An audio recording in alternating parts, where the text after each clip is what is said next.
நம்ம மன அழுத்தத்தை நம்ம ஆங்கிலத்தில் வந்து டிப்ரெஷன் அப்படின்னு சொல்றோம். 10-15% மக்கள் வந்து மன அழுத்தத்தினால பாதிக்கப்படுறாங்க. ஸோ இன்னைக்கு வந்து இந்தியாவுடைய மக்கள் தொகையை பார்த்தா அப்படின்னா 100 கோடி மக்கள் இருக்கிறாங்க. இந்த 100 கோடியில 10-15 கோடியான மக்கள் வந்து இந்த மன அழுத்தத்தினால பாதிக்கப்படுறாங்க. இந்த மன அழுத்தத்தினால பாதிக்கப்படுறவங்களை பார்த்தோம் அப்படின்னா வந்து பெண்கள் வந்து ஆண்களை விட அதிகமான அளவுக்கு பாதிக்கப்படுறாங்க.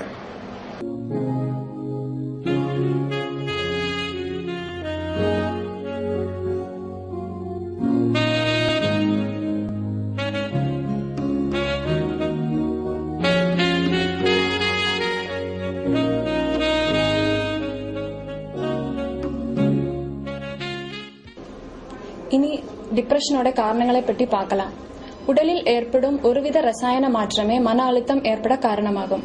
நோரெட்ரினாலின், செரோட்டோனின் போன்ற ரசாயன பொருட்கள் குறைவாக சுரப்பதனால் மன அழுத்தம் ஏற்படுகிறது. இதை தவிர குடும்ப பிரச்சனைகள், பண கஷ்டம், வேலை இல்லாமல் இருக்குது, மாதவிடாய் நிற்கும் காலம், உடலில் ஏற்படும் சில ஹார்மோன் மாற்றத்தினாலோ டிப்ரெஷன் ஏற்படுகிறது.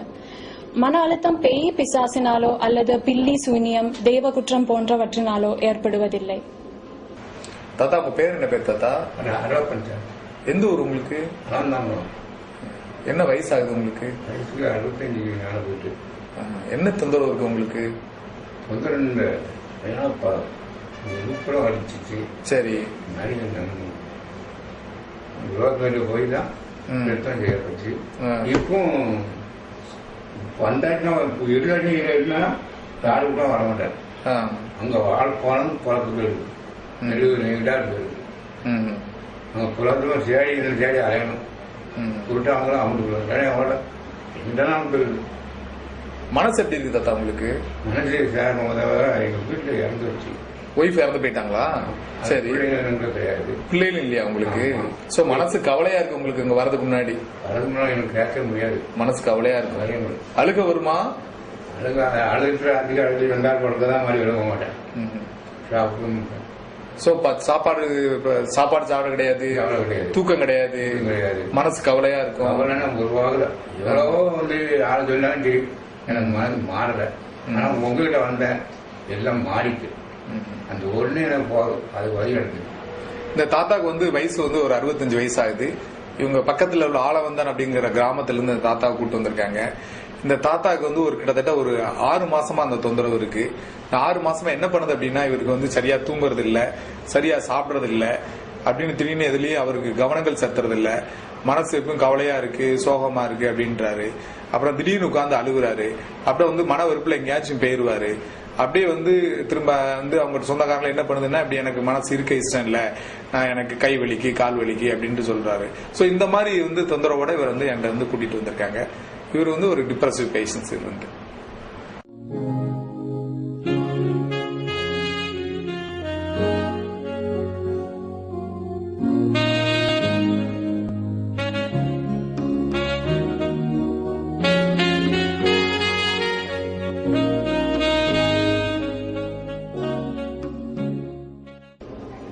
மன அழுத்த நோயுடையவர்கள் சில அறிகுறிகள் மூலம் நாம் அவர்கள் மன அழுத்தத்தால் பாதிக்கப்பட்டிருக்கிறார்கள் என்பதை அறிந்து கொள்ளலாம்.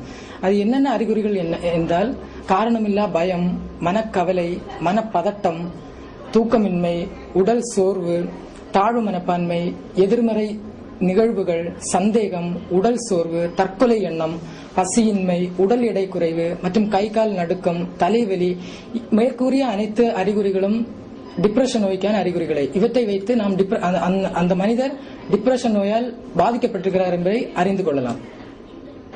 உங்க பேர் என்ன பேருப்பா? நாகூர் மீரான். எந்த ஊர் உங்களுக்கு?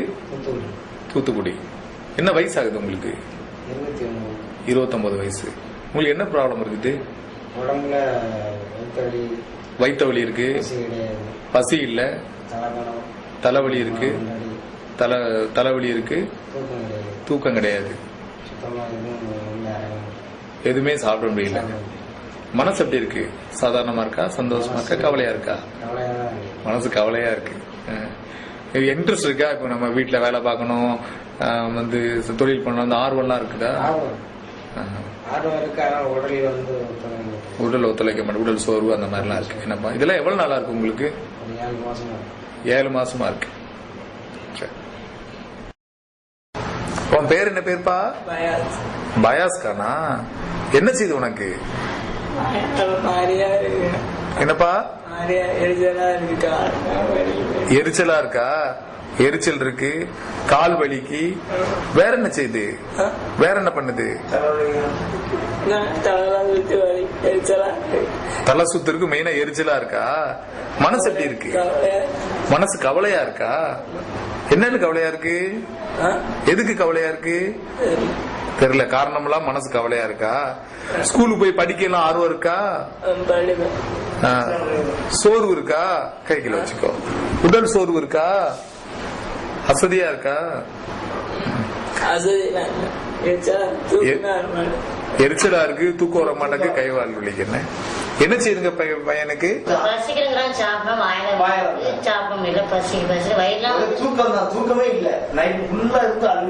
தூக்கம் இல்ல, அழுதுகிட்டு இருக்கான், வாந்தி வயிறு எரியுது அப்படின்னு. சரி, சரியாப்பா, நீ கவலைப்படாத. என்ன டாக்டர் மாத்திரை மருந்துலாம் தாரேன், கவுன்சிலிங் எல்லாம் பண்ணுவாங்க, நல்லா ஆயிரலாம். சரியா? பையனுக்கு மன அழுத்தம் தான், மன அழுத்தங்கிற வியாதி தான். சரி, உனக்கு மெடிசின் தாட்ட நல்லாயிரும். சரியா? நீ அழக்கூடாது. சரியாப்பா? ரைட். 16 வயசு பையன். இந்த பையனுக்கு இந்த மாதிரி ரொம்ப அழுகுறான், கோவப்படுறான், கை கால் வலி இருக்கு, உடல் சோர்வு இருக்கு அப்படிங்கிறான். 2 நாள் அது தூங்கவே இல்லை. சோ இவனுக்கு டிப்ரெஷன் தான். இது சைல்ட்ஹுட் டிப்ரெஷன். இவன் பெரிய ஆளுங்களுக்கு மட்டும் வரணும்னு அவசியம் இல்லை, ஈவன் குழந்தைகள் கூட வருது. இவன் 10, 15 வயசு 14 வயசு குழந்தைகள் கூட இப்போ ரீசெண்டா நிறைய டிப்ரெஷன் இருக்கு. சோ இவனுக்கு ஒரு சைல்ட்ஹுட் டிப்ரெஷன் தான். இவனுக்கு நம்ம ஆன்டி டிப்ரெஷன் கவுன்சிலிங் எல்லாம் பண்ண நல்லா ஆயிடுவான்.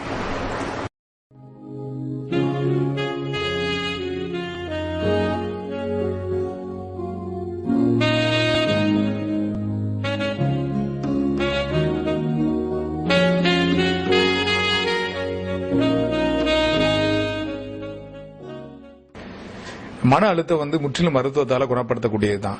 சோ இந்த மன அழுத்தத்தை குணப்படுத்துறதுக்கு நிறைய மாத்திரை மருந்துகள்லாம் இருக்கு. உதாரணமா நாங்க SSRI அப்படின்னு சொல்லக்கூடிய சீரோட்டோனின் ரீஅப்டேக் இன்ஹிபிட்டார் அப்படின்னு சொல்லக்கூடிய சில மாத்திரைகள், உதாரணமாக செட்ராலின் அப்படிங்கிற மாத்திரை இருக்குது, அப்புறம் ஏசிட்டலப்ராம் அப்படிங்கிற மாத்திரை, அப்புறம் வென்லாஃபாக்ஸ்ங்கிற மாத்திரை இருக்கு, அப்புறம் ட்ரைசைக்ளிக் ஆன்டி டிப்ரெசன்ட் அப்படின்னு சொல்லக்கூடிய இமிப்ரமின், புரோதைடின், டோத்தியாபின். சோ இந்த மாதிரி மருந்து மாத்திரைகள் இருக்கு. இந்த டிப்ரெஷனை இந்த மருந்து மாத்திரை மூலமா முற்றிலுமா குணப்படுத்தலாம். இந்த மருந்து மாத்திரை கேட்கல அப்படின்னா அதுக்கு எலக்ட்ரோ கன்வல்சிவ் தெரப்பி அப்படிங்கிற மின் அதிர்வு சிகிச்சை இருக்கு. இது இப்போ உள்ள காலகட்டத்தில் ரொம்ப சேஃபானதுதான். மயக்க மருந்து டாக்டர் வச்சு இந்த மின் அதிர்வு சிகிச்சை எல்லாம் கொடுக்கிறோம். இந்த இதுலயும் அநேகமா நிறைய பேஷண்ட்ஸ் மன அழுத்தத்தால் பாதிக்கப்படுறாங்க. இதுல நல்ல இம்ப்ரூவ் ஆயிருவாங்க. இதை தவிர சைக்கோ சோசியல் மேனேஜ்மெண்ட் அப்படிங்கிற